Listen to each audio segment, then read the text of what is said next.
Bharti news, सीधा, सटीक और निष्पक्ष। नमस्कार, मैं हूं पुष्पेंद्र और आप देख रहे हैं भारती न्यूज। नजर डालते हैं आज की ताज़ा तरीन खबरों पर और शुरुआत करते हैं राष्ट्रीय खबरों से। एयर इंडिया फ्लाइट में केबिन क्रू के साथ गाली गलौज, आरोपी के खिलाफ केस दर्ज। एयर इंडिया की उड़ान में चालक दल के सदस्यों पर गंदी टिप्पणियां करने के आरोप में एक व्यक्ति के खिलाफ दिल्ली पुलिस ने मामला दर्ज किया है। आरोपी को केबिन पर्यवेक्षकों ने पहले चेतावनी दी, लेकिन जब वह अपनी हरकतों से बाज नहीं आया तो उसे लिखित चेतावनी दी गई। यात्री ने चालक दल की अन्य महिला सदस्यों के साथ कथित तौर पर दुर्व्यवहार भी किया।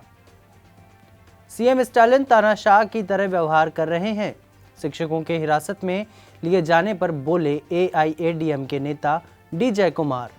एआईएडीएमके के नेता और तमिलनाडु के पूर्व मंत्री डी जयकुमार ने गुरुवार को राज्य के मुख्यमंत्री एमके स्टालिन पर हमला किया।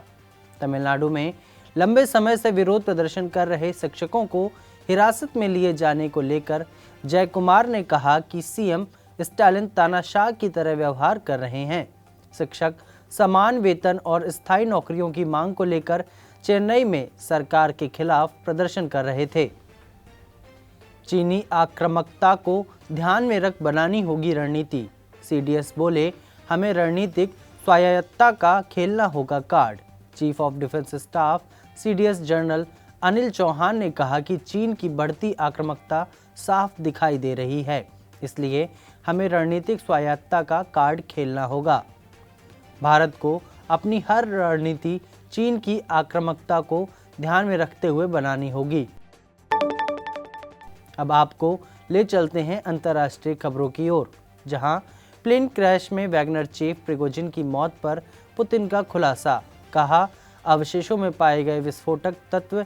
रूसी राष्ट्रपति व्लादिमीर पुतिन ने कहा कि जिस विमान दुर्घटना में वैगनर ग्रुप के प्रमुख येवगेनी प्रिगोजिन की मौत हुई, उस विमान में हथगोला था, जिसके विस्फोट के कारण यह दुर्घटना हुई है। जलवायु परिवर्तन की वजह से 44 देशों से 4.3 करोड़ से अधिक बच्चे हुए विस्थापित। यह दावा यूनिसेफ की एक रिपोर्ट का है। दुनिया पर जलवायु परिवर्तन का बुरा असर दिख रहा है।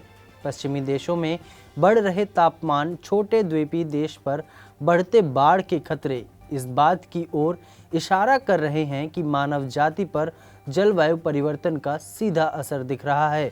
इसी बीच संयुक्त राष्ट्र बाल कोष ने गुरुवार को जानकारी दी कि जलवायु परिवर्तन के कारण बढ़ रही प्राकृतिक आपदाएं जैसे बाढ़, तूफान की वजह से साल 2016 से लेकर 2021 के बीच 4.3 करोड़ बच्चों का विस्थापन हुआ है। अब आपको ले चलते हैं व्यापार जगत की खबरों की ओर। त्योहारी सीजन से पहले आरबीआई का तोहफा मिला है। अब नहीं बढ़ेगी लोन की किस्त। रेपो रेट 6.50 पर स्थिर।